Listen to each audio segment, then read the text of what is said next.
অন্যায়ের প্রতিবাদে এই যে চিঠি, সেই চিঠি আমরা ছিঁড়ে ফেললাম, কারণ এই সরকারের এই আলোচনার ক্ষেত্রে সরকারের কোন রকম এই চিঠি আমরা ছিঁড়ে ফেলে দিলাম। আজকে রাজ্য সরকার যে অসহিষ্ণুতা দেখিয়েছে, টিচারদের ওপর যেভাবে নৃশংসভাবে লাঠিপেটা করা হয়েছে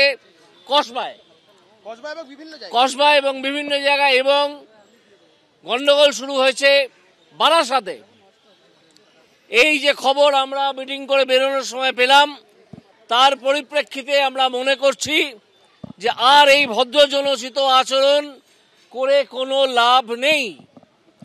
এই যে রাজনীতির ঊর্ধ্বে উঠে বিষয়টাকে সমাধান করার কথা বলেছিলাম, সেটা কিন্তু যদি শিক্ষকদের ওপর লাঠি চালনা করা হয়, পুলিশ নৃশংসভাবে লাঠি চালায়, তাহলে বুঝে নিতে হবে যে প্রশাসনের সদিচ্ছা নেই।